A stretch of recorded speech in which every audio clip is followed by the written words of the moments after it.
Novel karya Kang Ramli, author Santet Daun Muda. Chapter 28.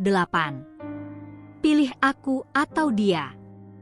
Hujan turun pelan sore itu. Safira duduk di kursi rotan dekat jendela, perutnya yang besar sesekali terasa nyeri, tapi yang lebih menyakitkan adalah ketidakjelasan. Rasa penasaran yang menggantung di dadanya begitu menyesakan. Yuda baru saja pulang, wajahnya nampak lelah, entah karena kerja atau karena dari pelukan perempuan lain. Safira menatapnya tajam dan tanpa basa-basi berkata langsung, "Mas, siapa nama perempuan itu?" Yuda menghela napas panjang, lalu duduk, tak berani menatap mata istrinya. "Gak penting, sayang." Safira menggeleng keras, matanya berkaca-kaca. "Jangan anggap aku bodoh. Aku istrimu, Mas. Aku berhak tahu siapa perempuan yang udah tidur sama suamiku, yang sudah mengambil waktuku, cintaku dan mungkin juga uangku." Yuda masih diam, mulutnya terbuka, tapi tak ada kata yang keluar. Safira menatapnya dengan amarah yang tertahan.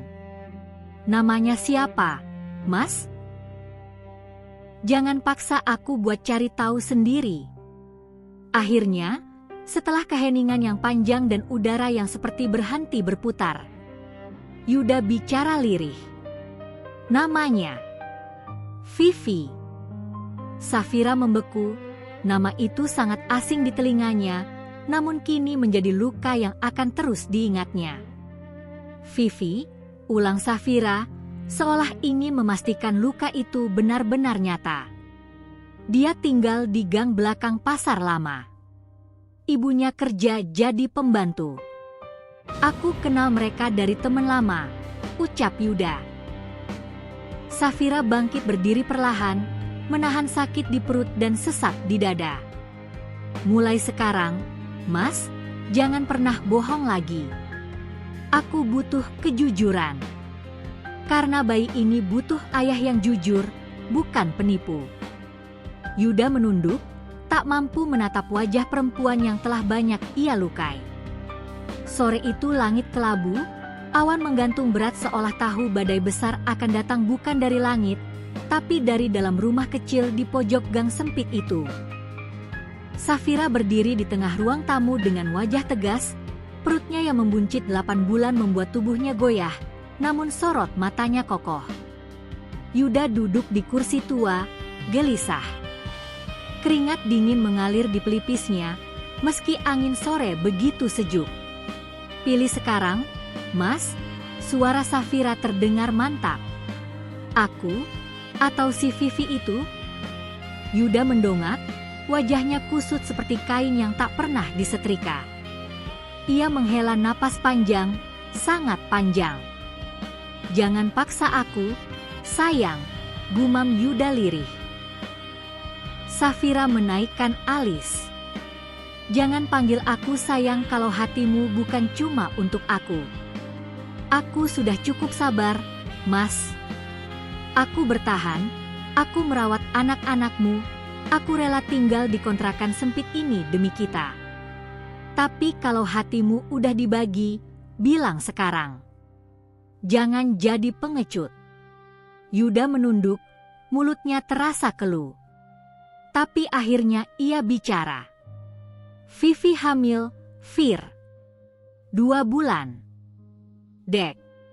Safira terdiam untuk beberapa saat, hanya detak jam tua di dinding yang terdengar, seolah waktu ikut menyesakkan dadanya. "Hamil?" suara Safira nyaris tak terdengar. "Aku gak sengaja. Awalnya aku cuma nolong dia dan ibunya. Aku lemah, Fir, aku hilaf," Yuda terus berkata. Safira memejamkan mata.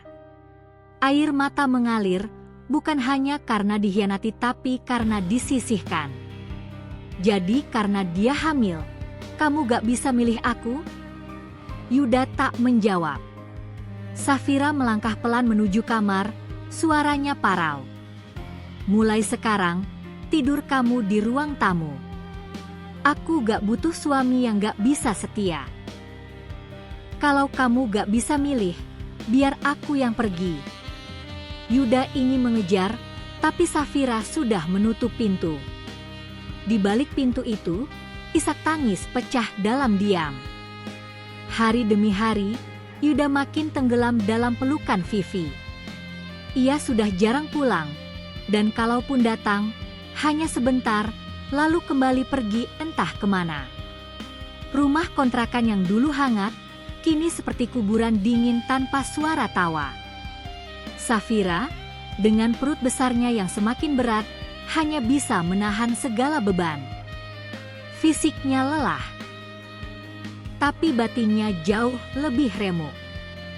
Setiap pukul 3 sore, rasa sakit itu datang lagi.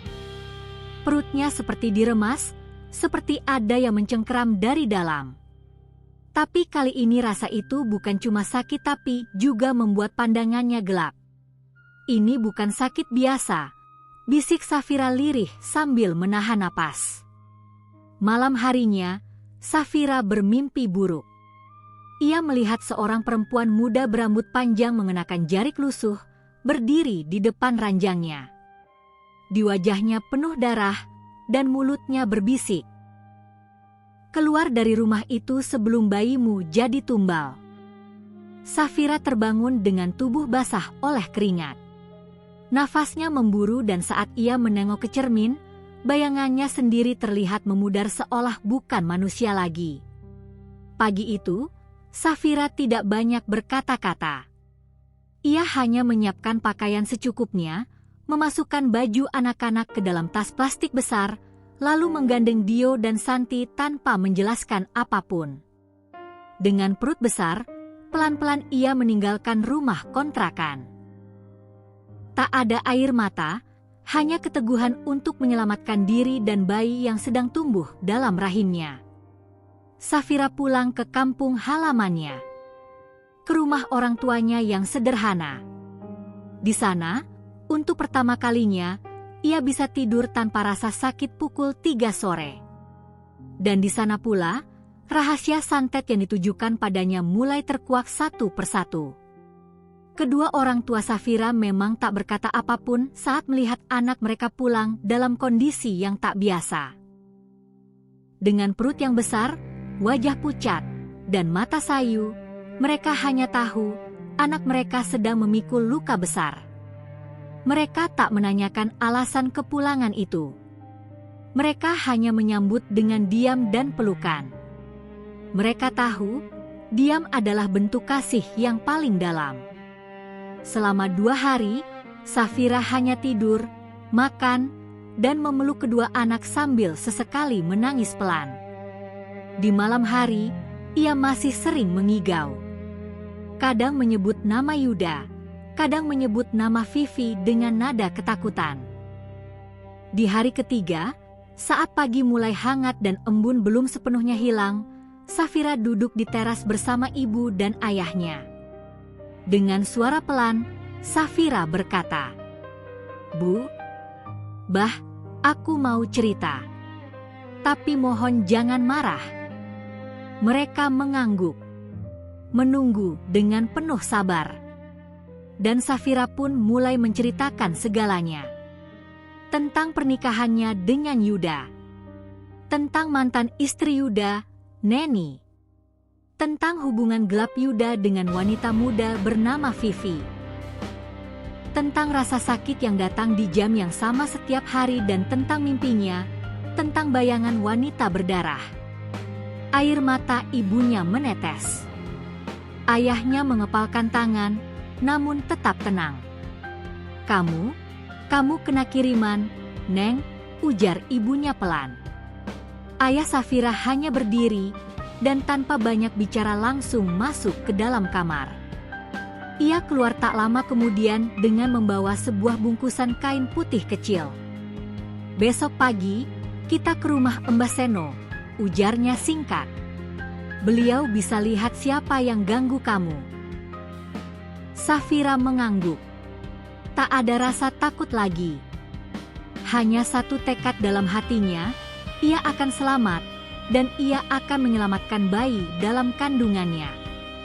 Bersambung.